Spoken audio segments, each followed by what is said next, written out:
Oh, hey everyone, welcome back to a different corner of Studio Z than what you're used to.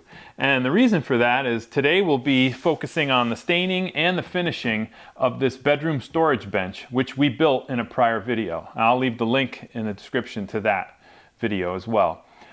So yeah, today we will be sanding this and staining the legs black and the lower rail black as well. And then after that, I will be doing all of the clear coats on the rest of it and assembling the top, putting in the gas struts that hold it up and the hinges as well, and finishing off, the project, attaching also the lower shelves, which will be finished separately. This piece, because of the way that the legs are being stained black, I have to do some, I'll come around. Some of the assembly has to be done afterward. Like for example, this trim is just placed on right now so that I don't get, any of the black that will bleed into this surface won't be seen. So I'll be staining it first, then I will be attaching the trim and finishing it off as well. So stay tuned and let's get into it. All right, so for the first part, I have the top and I've got it upright, and I also have it perched on some foam pads that I keep from when I get deliveries. They're actually really good. They help to protect, from marring, and they also help to grip it so that when I'm sanding it doesn't dance around on me and move all over the place. So I'm going to go over everything with the orbital with a 220 grit. First, I'll get the top, the bottom, and I'll do the edges by hand. So yeah, let's see how this goes.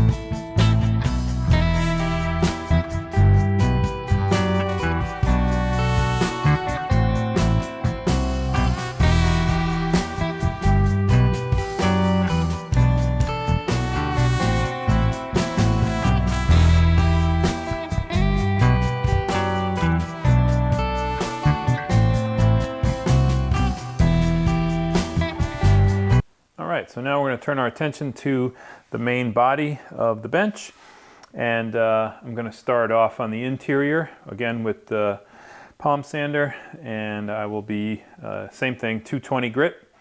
I'll go over all the main flat areas first, and then I'll do all the corners by hand to blend it so that it matches the orbital.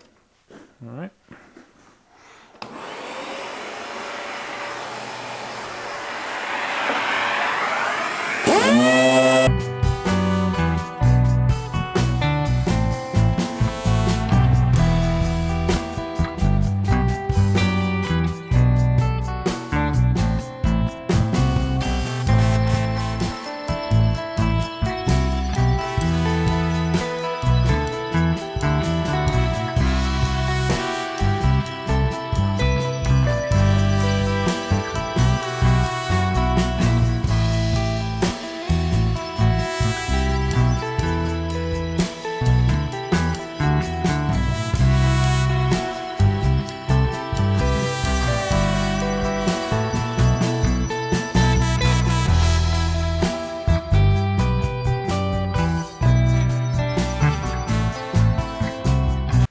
So for the next step, I'm going to go over the legs and the bottom rail with a rougher sandpaper. This wasn't, it's got a little bit rougher of a surface. I got to even out some of the joints. They're just slightly, raised.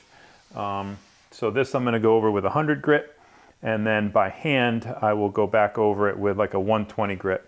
And I don't want these really, really smooth like the 220 grit, because then the black won't soak in as much, and it won't come out really black. It'll have more of a brown color to it, and that's not what we're trying to achieve. So, so the rougher that you you make wood, the stain will come out darker, and the smoother that you make the wood, the less the stain will penetrate, so therefore it comes out lighter. So yeah, so I'm gonna go for a like 100 grit.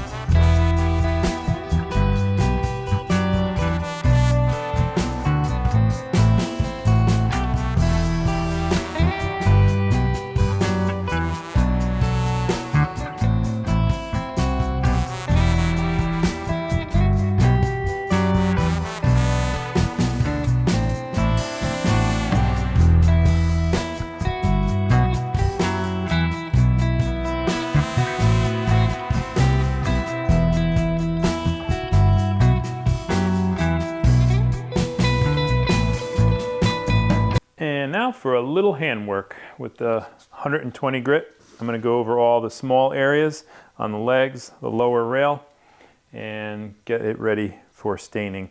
Then I'll also go over these edges with 220 and all of the corners as well. And that will all be ready.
All right, so all of the pieces have been sanded to 220 grit on the main body that will be done in a natural clear coat, and all of the legs and the rails have been sanded to 120 grit, and they're going to be stained black, which is what I'm about to do right now.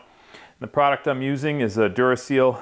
It's a quick coat. The color name is True Black, and this is something I used in the flooring industry, and I really love it as far as black is concerned. It truly is like its name. It's the only one that I know of that is really jet black and doesn't have any brown in it. So the only issue with it is it's really like ink, and if you get the littlest bit somewhere, it'll go a mile. So you got to be really careful when you're using this stuff as far as splatter or anything like that, because it won't come out. It's very powerful pigment. So I'm going to be using a little rag to do some of the larger areas, and then a little artist brush which I use to cut in on some of the areas where I want to keep it really nice and clean and tight, so I don't get it on there. I also around these are areas, they're going to be covered by trim, so I don't really have to worry about it bleeding onto the surface. None of this is ever going to be seen. You know, just the center part will be seen. So, so I don't have to worry about it. But on the bottom, I want to keep it clean, so I'll be using the artist brush. So I'm going to go ahead and do all of these small areas first with the brush, and then I will come back and you know, do the large areas with the rag.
All right, so the stain has dried, and before I go ahead and put the clear, you know, water-based polyurethane on the remainder of the piece, I want to go ahead and put on the trim, both the front and the sides.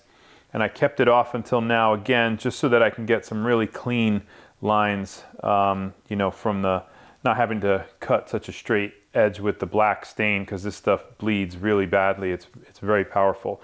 So this was an easier way to you know, alleviate myself from that stress, and it comes out really nice and clean. It's a great look. So I'm going to now glue and pin nail the trim onto this, and then after that I can then begin the clear coats. So I'm just going to put a little glue on the back and then a couple of pin nails, and that should be it.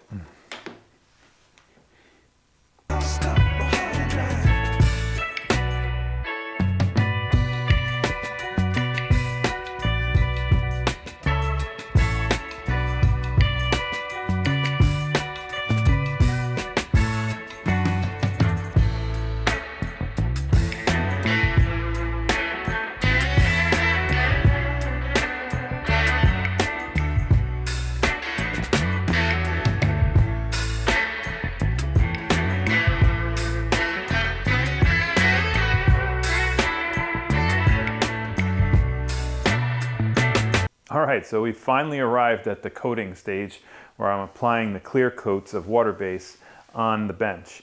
And I finished all the trim work on the base of the bench, and I've assembled all the parts, the top and the 3 bottom shelves as well, so that they can be clear coated. So I just wanted to go over how I apply the water base, which first I'm using a water-based sealer. And I'm going to be using the water-based sealer on all of the bare wood parts. I will not be sealing the black today. That doesn't get sealer. It only gets the finish. That will come after this. So to put on the water-based finish, I first apply it with a microfiber roller. And in some of the detailed areas, like inside corners and things, I use one of these little mini sponge brushes with, has like a very fine felt on it. And the same, I have a larger one, which this one, I actually only use it to go over whatever I've done with the roller. I apply it with the roller first. But if I had left it like that, the roller leaves like an orange peel finish on the surface, and I particularly don't like that. So what I do is I go over it then with a dry sponge brush like this, and I just pull it straight with it, and it gets rid of that orange peel texture. And you get some really nice smooth finishes out of water-based with that. And I know you might be asking, well, why don't you just use this straight, to begin with and eliminate the roller? It takes too long. The sponge brush can't put it on as fast. This can, and water-based dries really fast and sets up really quick. So to avoid that kind of delay, I put it on really quickly with the roller, and then I just buff it with the sponge brush, and it comes out really good, and you get it done quickly. So with that, all right, I'm going to go ahead and just start applying the sealer. And I'm going to do the undersides first on these, and then once they're dry, flip them over and do the top.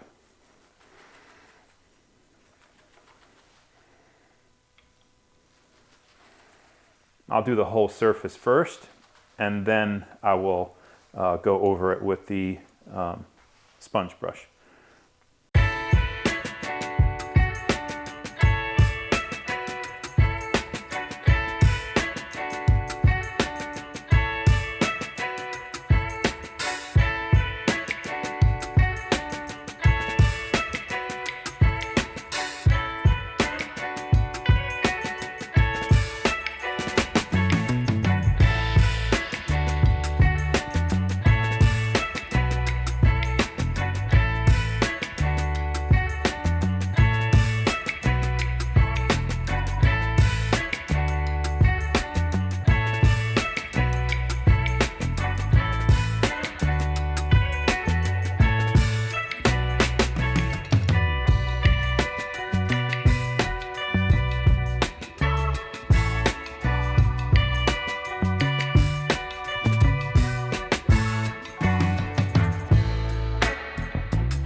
All right, so it's the next day, and the first coat, the sealer coat, has dried overnight.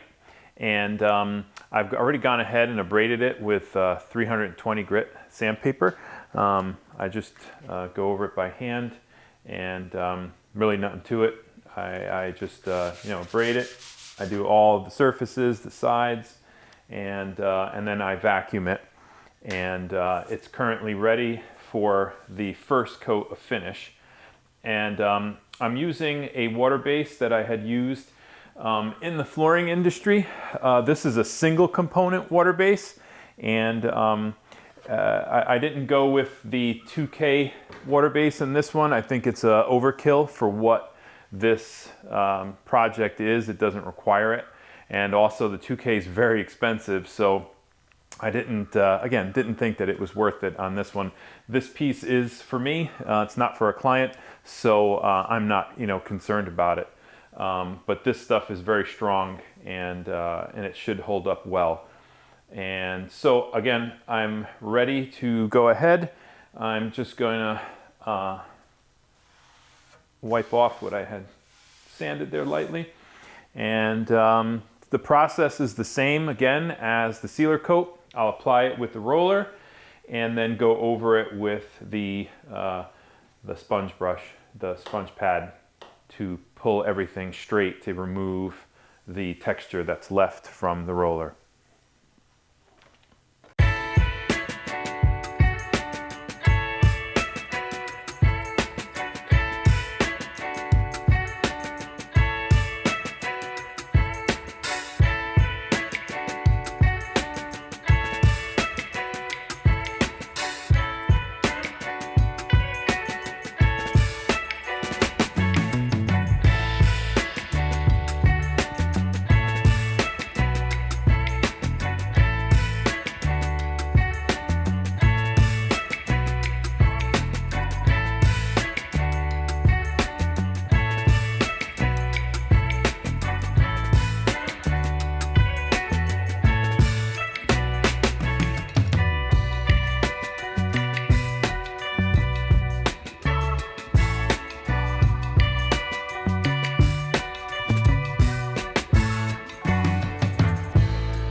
All right, so we're in between coats here. The first finish coat has dried, and I've gone ahead and abraded all these other parts, and I figured I'd leave one piece left just to show you how I abrade it, and then I'll vacuum it and put on the last coat. So I just want to go ahead and show you again. It's a 320 grit, and I just go with the grain.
And there you go.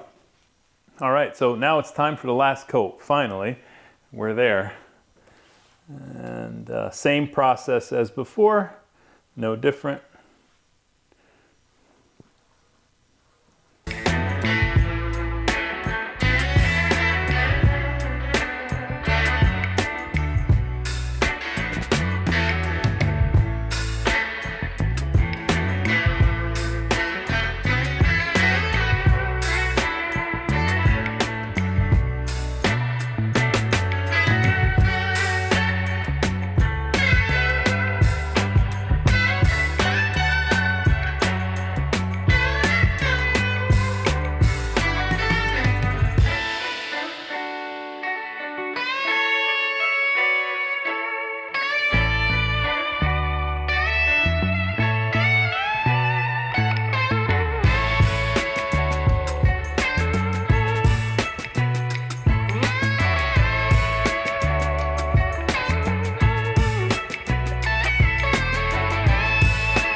All right, so it's the following day. The finish has dried overnight, and right now it's time to start the assembly. So what I'm doing is I'm drilling the underside of the lid for the hinges that are going to go on, and I'm using 105-degree soft close hinges. So right now I'm drilling out the 35mm pocket hole. There's going to be 4 hinges. So I have everything set up on the drill press to drill it out. It's 13/16 from the fence, and should be ready to go. Gonna go 1/2 inch deep too.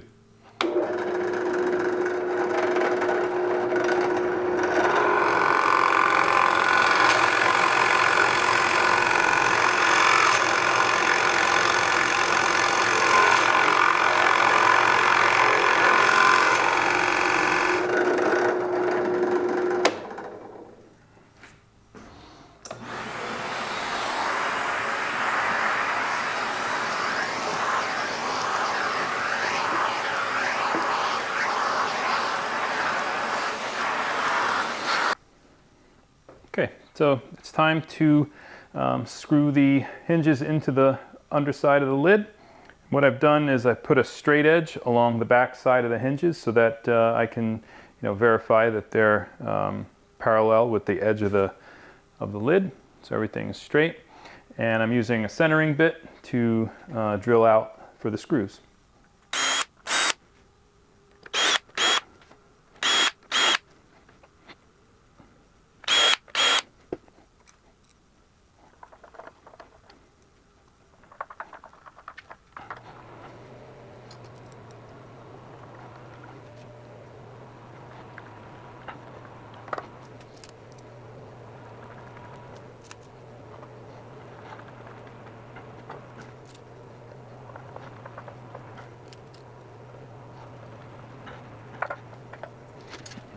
All right, so what I've done here now is I've shimmed up the top, the lid of the bench.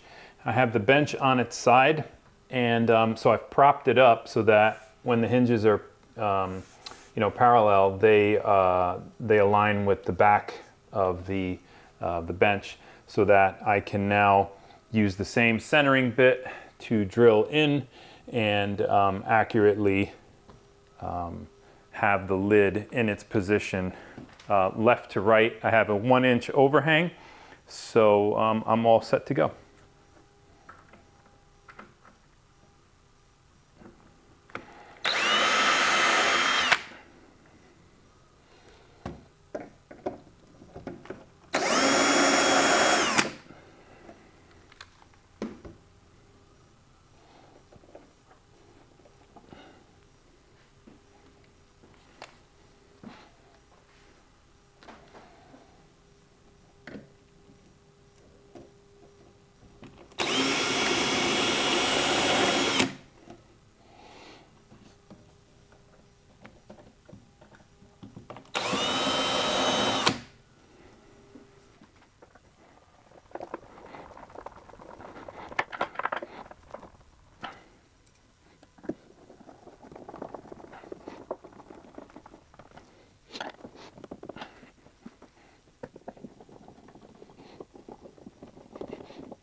All right, so here it is, all finished. And I really have to say I love how this one turned out, especially since it is going in my bedroom. No bias there. But no, but seriously, I really like the way this one looks, and just the two colors together. It's really pretty. I also want to mention that I didn't go ahead and use the struts on the inside. I just went with soft close hinges and felt that they were enough. The struts were a little too big, and I felt like they took up too much room on the inside. And also they were a little too strong. Even though I bought the correct ones, it just felt like it wasn't going to close right, so I didn't bother putting them in. And the lid's not that heavy to begin with, so I felt like it was fine just the way it was. So yeah, so that's it for this one. Please, if you like my stuff, be sure to like and subscribe. It really helps out the channel. And coming up next will be a coffee table that I built. It's a really cool one, so look for that. And until then, I'll see you on the next one.